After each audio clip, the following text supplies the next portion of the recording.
Il est comédien, il est belge, il s'appelle Marc Zinga, il nous rend visite sur LN Radio. Bonjour Marc. Bonjour. Si on devait retracer en vitesse, si je puis dire, votre parcours, il y a pas mal de choses très différentes en fait. Il y a du cinéma, il y a de la télévision, il y a du théâtre, c'est de ça dont on va parler. Au cinéma, je pense que pour le grand public, vous resterez le papa de Camini dans Bienvenue à Marly-Gaumont. C'est un peu... oui, c'est peut-être le film le plus grand public de tous. Oui, certainement, et qui a rencontré le plus de succès parmi les films un peu plus grand public que j'ai pu faire. Oui.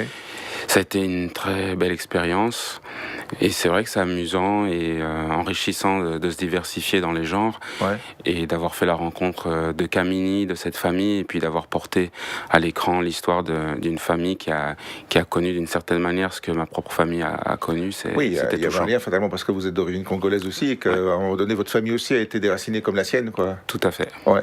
Et qu'il a fallu s'intégrer, enfin, je veux dire, faire son trou quelque part ailleurs. Ouais, exactement. C'est un peu ça. Votre trou, vous l'avez fait dans le théâtre aussi beaucoup, mais aussi dans des films plus, comment dirais-je, je sais pas si pointu est le mot, mais plus dans des films d'auteur comme celui de Benoît Mariage, par exemple.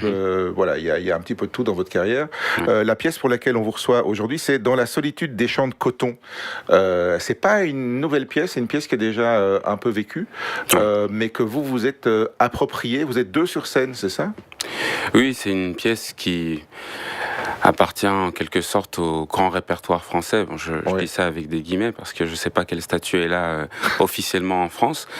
Mais c'est une pièce qui a... c'est le statut qu'elle a pour vous et pour les gens qui voilà. vont la voir. Mais c'est pour dire que c'est une pièce qui a fait date en France. C'est un auteur qui a une grande réputation et un parcours qui a représenté une sorte de marque, de marqueur, de tournant dans le théâtre français, Bernard-Marie Coltès.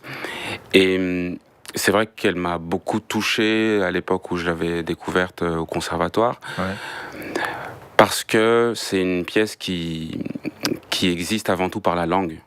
C'est un théâtre de texte et c'est quelque chose qui me touche beaucoup parce que je pense que le théâtre est avant tout, de mon point de vue, le lieu du verbe, l'endroit où la parole se déploie et où la communion des spectateurs se fait par cette parole. Donc c'est en quelque sorte c'est relatif au temple, à l'église, à la mosquée.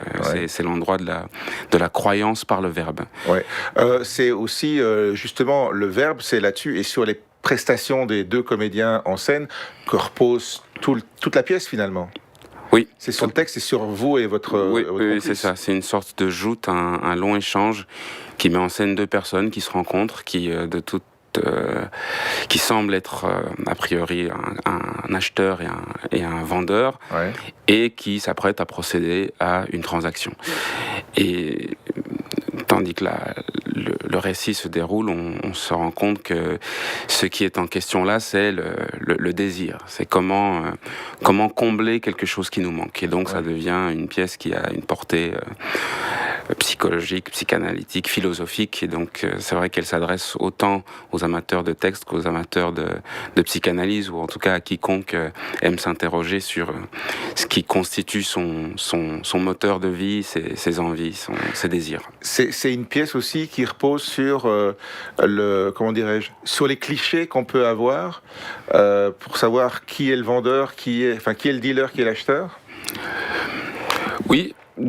En tout cas, d'une certaine manière, la question de clichés sociaux, de déterminismes sociaux, j'ai l'impression que l'auteur s'en empare et qu'il les dénonce, mais pour autant, la pièce va au-delà de ça. Je pense que c'est une pièce qui, dès lors qu'elle traite ce rapport, traverse complètement les frontières sociales, ethniques, économiques, même de genre, quand même ce sont deux hommes qui se rencontrent. Les questions qui sont posées interrogent l'ambiguïté et la complexité de la nature humaine fondamentalement. Donc je pense que c'est une pièce qui est avant tout une interrogation très profonde sur ce qui nous constitue, nous, en tant qu'humains, par-delà les frontières et les caractéristiques diverses. Et donc ça peut être nos propres interrogations, en fait, c'est ça aussi la richesse de la pièce, quoi. Tout à fait. J'ai lu quelque part que cette pièce avait été écrite aussi pour que les comédiens soient interchangeables, qu'ils puissent inverser les rôles. Oui, ça a été une volonté, une intuition première qu'on avait avec le metteur en scène, parce que ça fait Jean-Michel Van den Eyden. Ça fait un bout de temps nous qu'on s'est rencontrés et qu'on avait le désir justement une fois de se confronter à cette écriture, à cette pièce.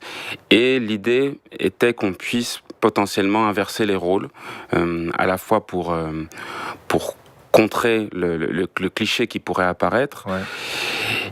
Et c'est vrai pour l'instant, on est encore en travail sur cette question et on est en train d'interroger ça. Donc on s'est donné les moyens de pouvoir le faire et on est encore en réflexion sur ce qui nous semble le plus pertinent à présenter au public. Donc le public qui viendra vous voir, que ce soit à Bruxelles ou à Charleroi, aura peut-être la surprise de voir autre chose, quoi. Voilà. Qui sait, l'un dans un rôle ou l'inverse. Ou l'inverse. Donc ça veut dire qu'il a fallu apprendre, il faut apprendre tout à la moindre virgule. Ouais.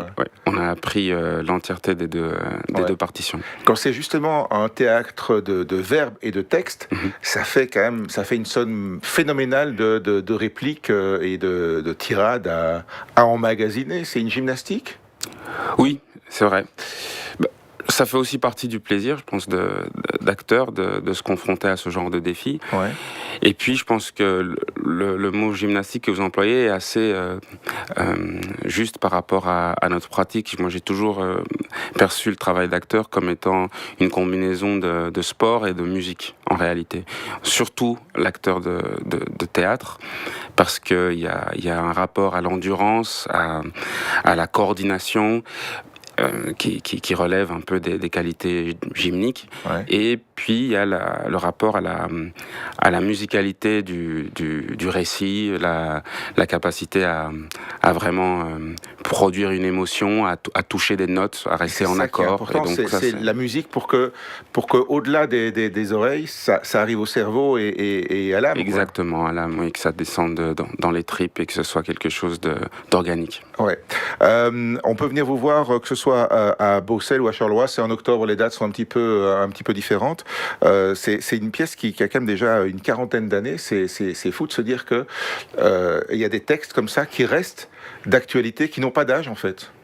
C'est ça. Dans disons, sa dimension politique, elle reste encore très pertinente. Ouais. Quand même le monde a changé, la lecture politique est assez juste.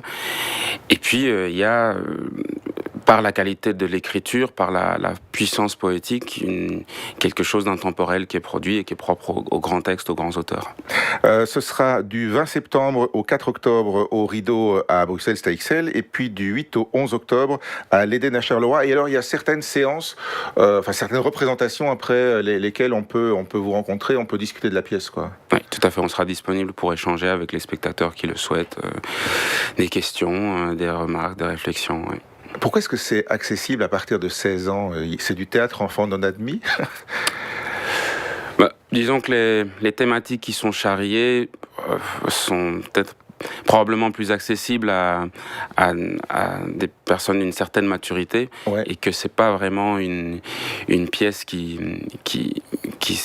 a pour cible ou qui puisse s'adresser facilement aux plus jeunes. Donc je pense que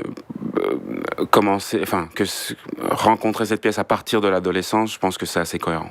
Merci beaucoup Marc Zinga. C'est moi qui vous remercie.